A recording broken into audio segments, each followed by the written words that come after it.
So our first speaker today is Victoria Prince, and Victoria is a marketing expert, double award-winning businesswoman and entrepreneur from Nottinghamshire. And Victoria took her healthy snacking business from Kickstarter to Selfridges in less than 1 year.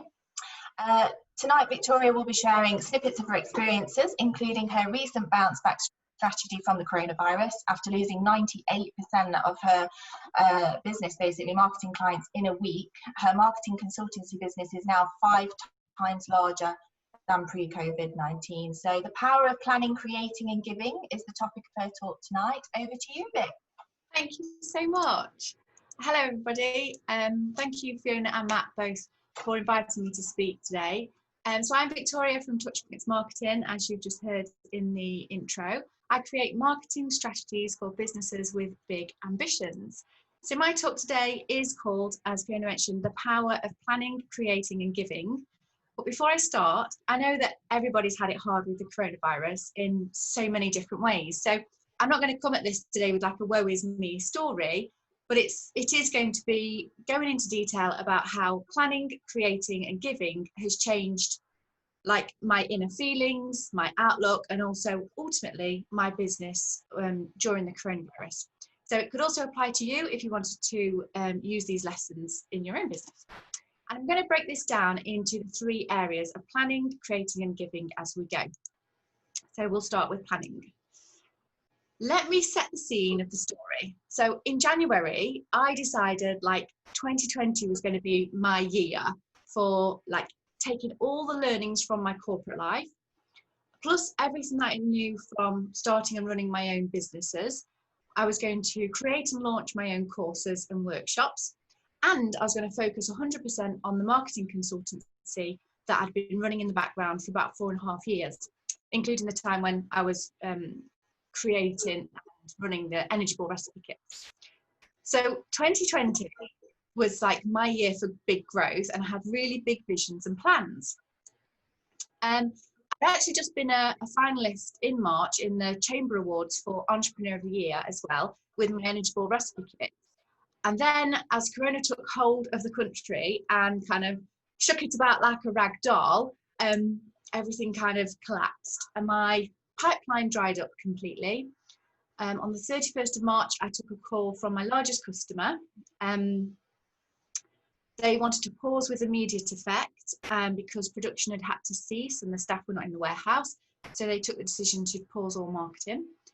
A scale-up grant that I just applied for was no longer now available because the government, the council had they had to redeploy people into different areas. At that point, I also wasn't eligible for the small business grant, and my whole vision of 2020 was starting to crumble. So I felt really hurt and I felt sad, and I tried to say to myself, everything's going to be okay, Vic. Like I had this little like internal team talk going on with myself. And let me just be really honest right now, I wanted to cry, and so I did. I had a really, really good cry.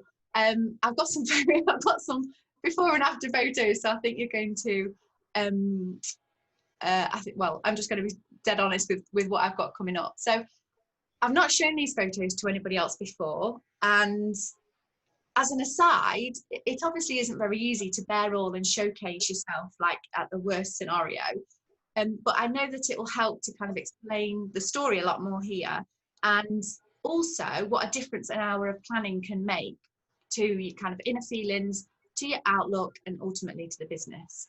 So this is the first picture.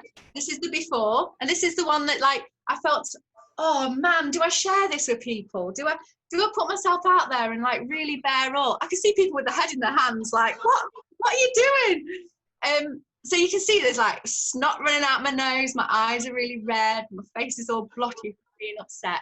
And I just had to let it all out, you know, I just had to let them feel it. I had to feel the feelings, because I think sometimes you have to go through all the crap to get through to the other side. Yeah. So 1 hour later, this is like this is the Instagram shot. Not that I put it on Instagram, but this would be the Instagram shot. Ta-da!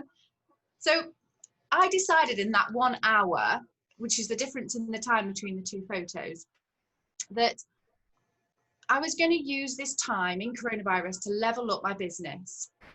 and to use my savings that we put aside for our next home to kind of get by as we kind of went through what we thought was going to be 3 weeks, but ended up being 3 months so far, 4 months.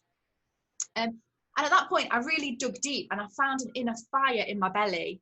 And I kind of like, oh, I'm going to do this. I'm not going to let this beat me. So I formulated this plan.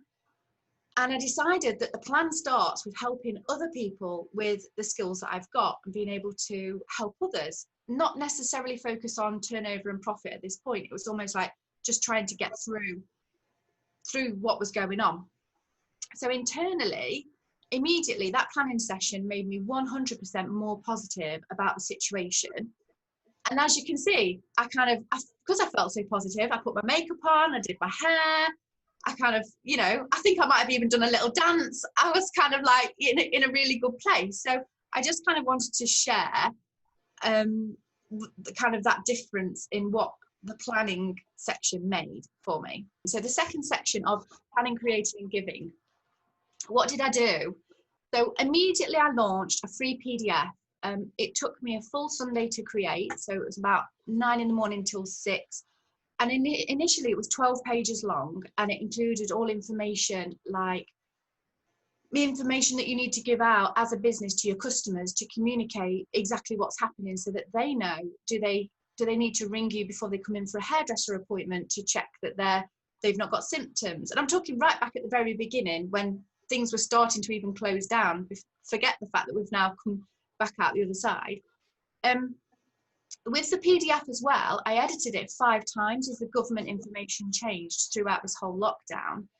And it ended up being 14 pages by the end of it. I also offered free 30-minute phone calls to any businesses who were struggling because of coronavirus. There was no kind of free qualifier there either. I didn't ask for evidence or anything like that. If somebody just needed help, they could book a session. And at that point, luckily, I'd already researched about 10 different online platforms because I knew that I wanted to make my online courses. I just didn't realize it was going to happen quite so early in like Q1, Q2. So I'd already researched about 10 different online providers of where I could host my course. And I decided on MemberVault at that point already. So now all I had to do was work out how to use MemberVault. And then I had to learn how to script, film in my back room, and edit in my back room. So I've never edited any film before. And then launch this whole new course, which now turned into being my marketing MOT course. I also started my own YouTube channel in order to give free content, ideas and interviews. So there was lots of different tips and tricks and things about being like an entrepreneur during the COVID, or how the sales boom during coronavirus and things like that. And I think there was about 6 or 7 different videos that I've created so far, and that's something that will continue with time as well. So I've got another photo share here with you for the planning section. So this is me in my back bedroom, and you can see it's got all of I'm a very post-it note kind of person on the wall with all of the breakdown of how the course kind of goes into different modules and things like that. So I'm looking a little frazzled here at this point because there's so much to take in and learn. And I was doing 14-hour days pretty much 7 days a week throughout the majority of coronavirus through creating all of this stuff and helping people. The MOT that I created is quite in depth as well. So it has 22 lessons. So it wasn't just that I was just creating something to just put it out there. It was something really tangible and yeah, in depth to help people to, well, it's kind of a corona, it can help people that are in the corona, but also it can help anybody at any point to do like a 22-point check on their business. And then here on the right, nothing is impossible. This is the front page of my notebook, which I didn't realize all of my notes were going into this notebook. And then when I did look at the front page, I was like, oh yeah, nothing is impossible. I mean, you know, within reason, but nothing is impossible. And it was a good, it just felt nice. When I saw that, I was like, oh, sometimes you don't notice these things and then they come at the right time.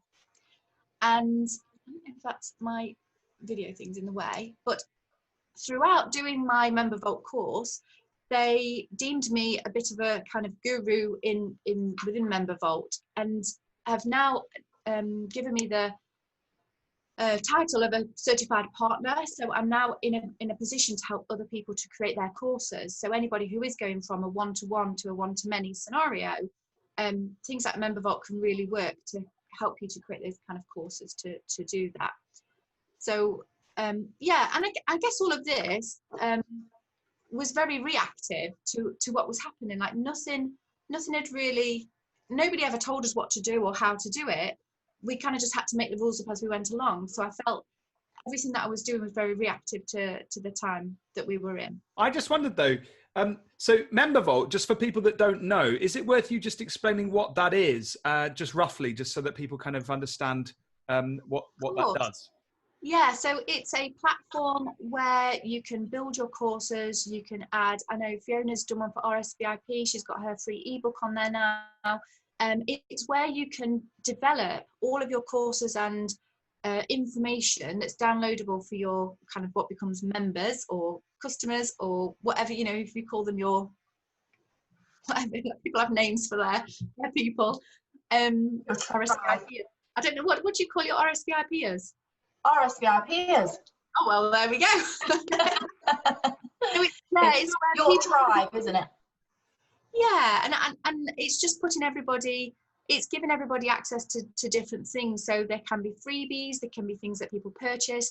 You can take people along like a membership or group work. It's amazing. It's absolutely brilliant. I've been speaking to Fiona numerous times about how brilliant. We've had very exciting conversations. Excited conversations about MemberVault. Yeah, I haven't been so excited about a platform in so long, actually. But yeah, it's great. I highly recommend it. And I didn't really know about it. I'd heard about it, but not really looked into it in much depth until Victoria recommended it. And I've spent probably the last 6 weeks, not quite, I've probably more like 4 weeks on it, haven't I, really, building up my own training hub through it. And it's the best thing about it is it's free. Yeah, until you get to your first 100 people. Yeah. Yeah. Wow. It's like really good because you can just test it, and if it doesn't work, it doesn't matter. And so Victoria, you'd never played with this before. You'd always kind of had inklings that, you know, you could put a course out there, it sounds like, and you were thinking eventually of doing something, but you've never done it. So I'm super excited to hear what happens next and how it's gone, and, you know, if it has generated revenue, etc. So yeah. I'll go on to the next one. Oh, Kate said, is it like thinking? Yeah, I think so. That was one of the ones that I looked at. Without having my notes in front of me, I can't compare it directly, but yeah, I think if it was one that I looked at and didn't go with, but that's not to say it might not be right for you, because there's so many different. And we do have another question in here. Sorry to cut across you, Victoria.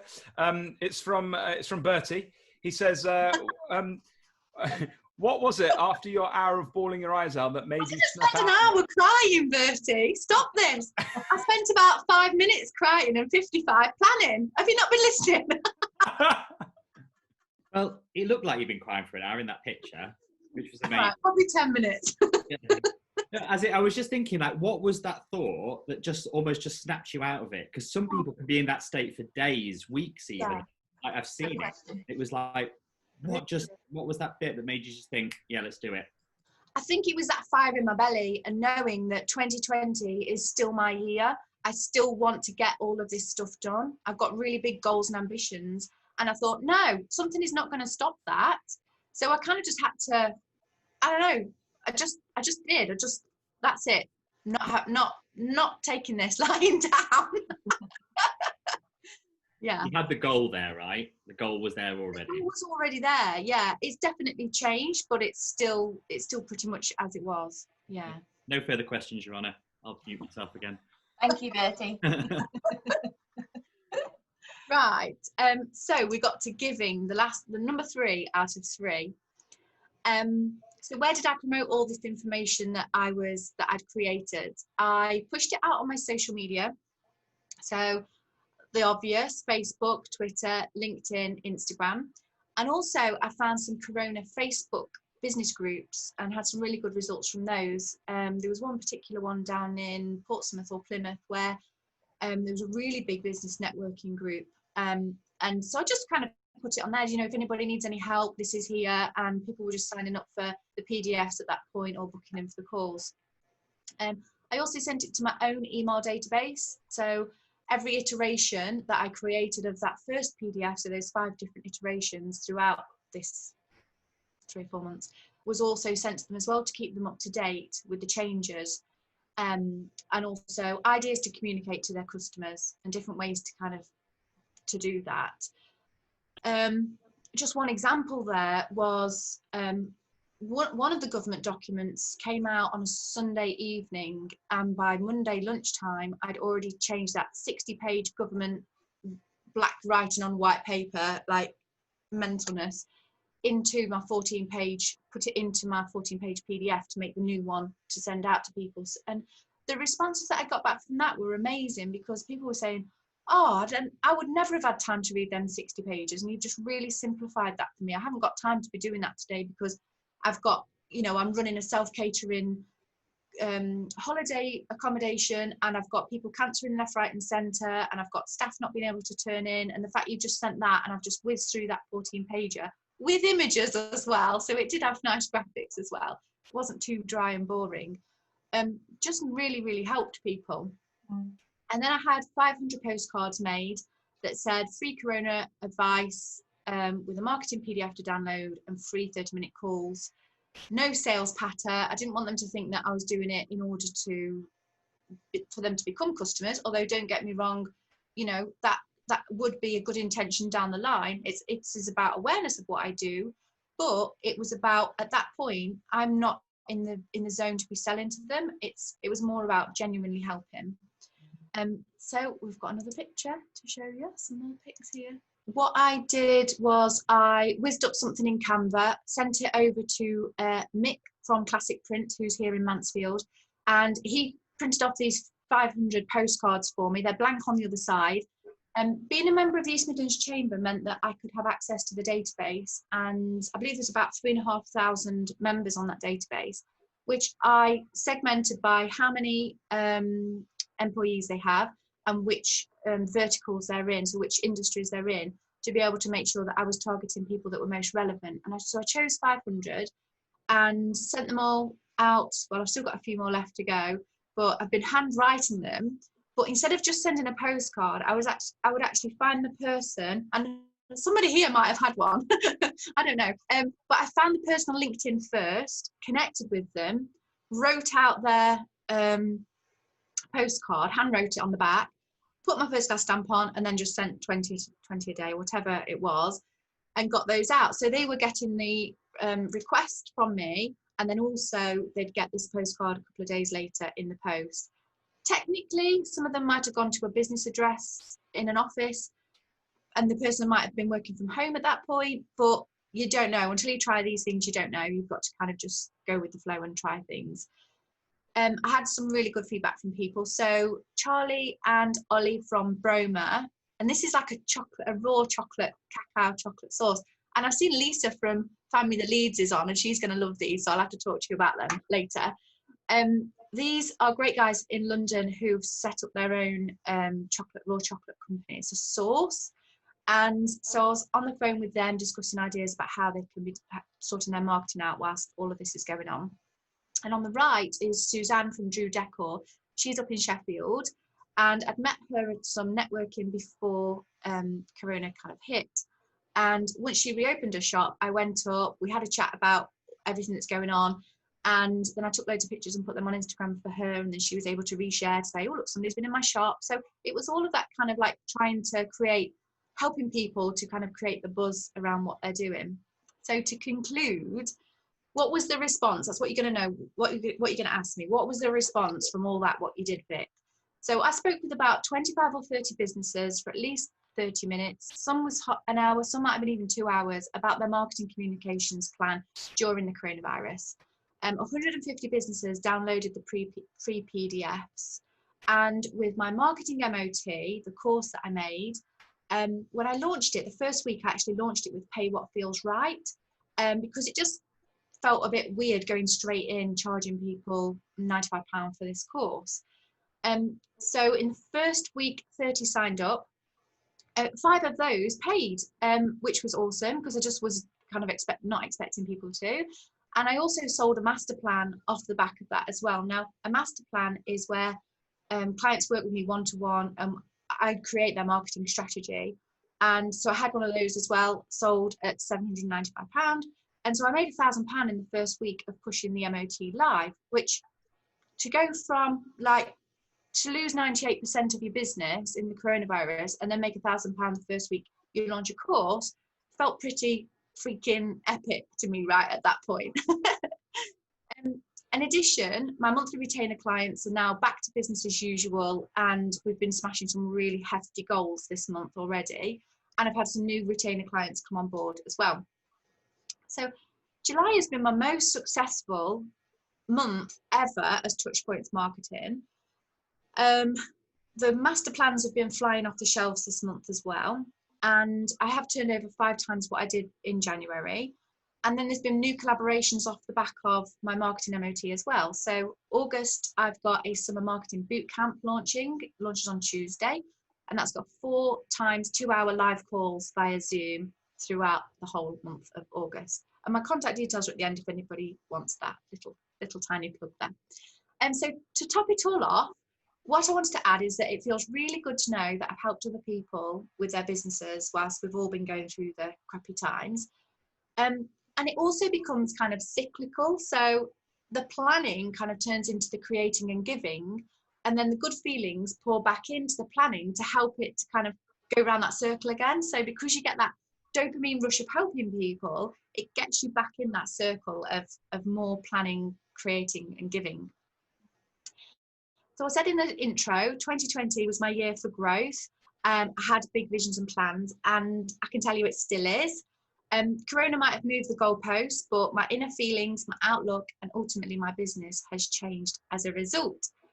So I'd like to finish on one quote that really encapsulates everything that I've said at a micro level for planning, creating, and giving. So I'll do one last share screen and pop this up.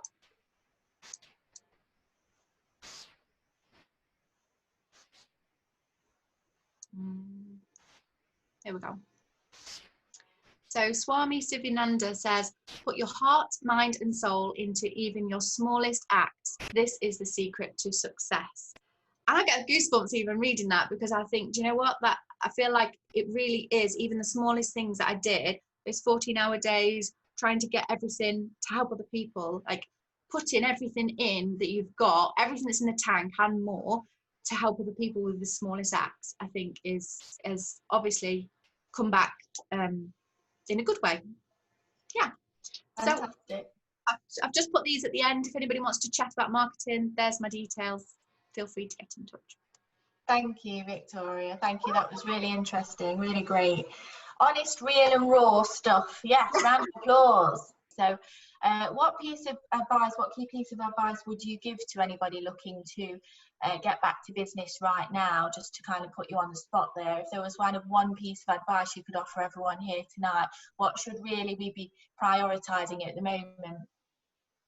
It would be going back to basics and getting that planning in, because there's no point in kind of burying your head in the sand. And I'm guessing the people that are here are not those kind of people, because they're proactive enough to be on some networking. But really it's about clearing the decks. Just have a clear piece of paper and just plan what you're going to do to get through that, because it is so easy to just carry on what you're doing and expecting the same results, and expecting different results, and it's just not going to happen unless you're really willing to bite the bullet and do some serious changes. So I guess that's the first thing. It's as simple as that, isn't it? So get a strategy in place is what you're saying, and in any way, shape or form that you can come up with that strategy, even if it's getting a blank sheet of paper and writing some ideas down, get cracking if you haven't already started. Yeah. Great, thank you. Have we got any other questions, Matt? Comments, questions? No, we've got a fair few comments thanking you, Victoria, for your story. People have found it really fantastic. I believe one of your clients is here. So Leslie Pickles has said that she paid for the course. She said she thought it was the right thing to do, and it was definitely worth the investment. So that's a lovely little plug for you there. Yes, a lot of people just saying thanks for sharing. So I wanted to say thanks as well. I thought it was super inspirational. And I think what it does is it actually shows that, almost like what Bertie hit on with his little question earlier, that there are moments, aren't there, that define us, and we can give up and easily give up and throw in the towel. But what I thought was remarkable and inspirational about your story was the fact that you refused to lie down, and you know, you pivoted, but you also you know, you did it, you know, you were decisive. And I think that's, you know, that's a quality that perhaps we could all do. You didn't dither. You were like, right, I got to do something. I'm going to do this. And you went for it. Yeah, So, I'm not a bit of a ditherer. Make a decision, that's it. It's happening. Nice one.